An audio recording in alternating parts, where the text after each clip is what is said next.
Aujourd'hui, la Ligue des Champions. Et qui dit Ligue des Champions, dit Paris sportif.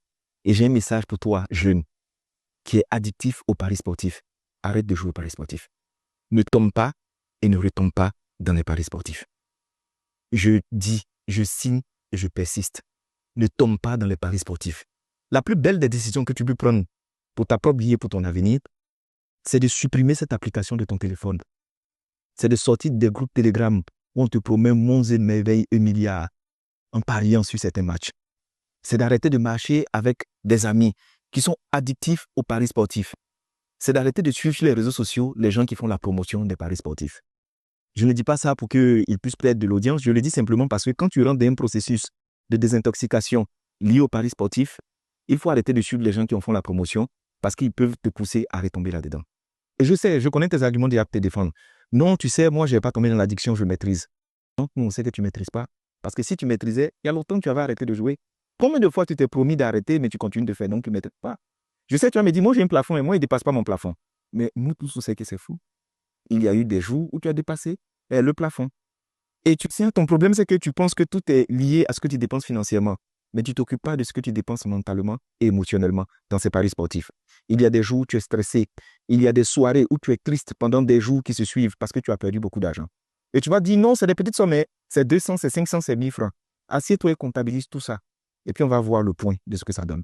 Ou bien tu as dit, je gagne souvent, hein. Tu gagnes combien? Si on met dans la balance ce que tu gagnes et ce que tu perds, est-ce que tu gagnes réellement?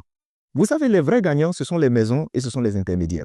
Je ne dis pas ça pour mettre du sable dans le ticket de quelqu'un, mais je dis aussi d'un côté, il faut qu'on parle des victimes. De la même manière qu'aujourd'hui, ils ont réussi à contraindre les personnes qui vendent la cigarette à faire des contre-promotions, à communiquer différemment pour réduire les impacts sur les cibles, ça doit être pareil pour les paris sportifs. Les paris sportifs, c'est la nouvelle drogue. C'est pire que la drogue, c'est pire que la pornographie. Les paris sportifs sont en train de détruire notre jeunesse. Tout le monde est rentré là-dedans. Tout le monde en fait la promotion. Tu ne peux pas regarder un contenu et puis à la fin, tu entends, mais pour gagner plus, parier avec mon code.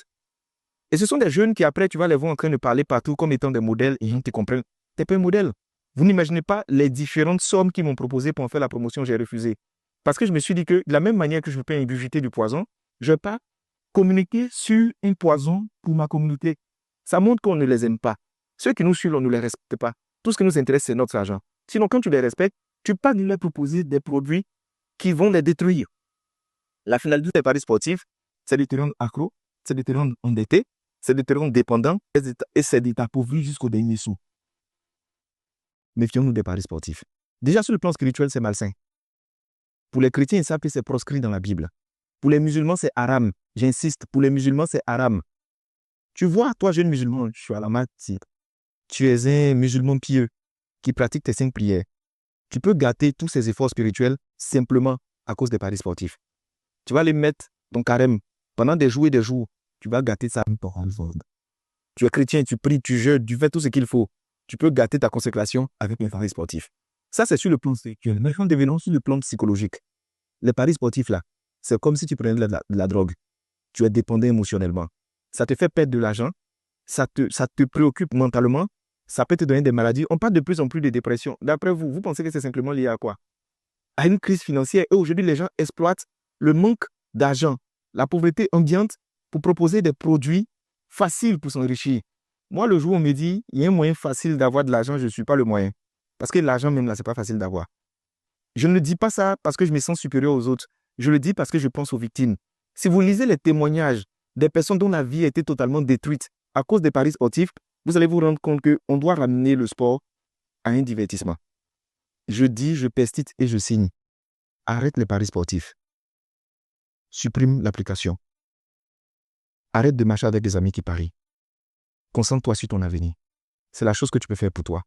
Et quand je parle, je ne parle pas qu'aux jeunes hommes. Je parle aux jeunes femmes aussi parce qu'elles aussi sont rentrées dedans. Il y a des parents qui sont dedans. Eux, avec leurs enfants, ils parient. Pour eux, c'est un jeu, c'est de l'amusement. Mais tout le monde n'en sort pas indemne. C'était le message que je voulais t'adresser.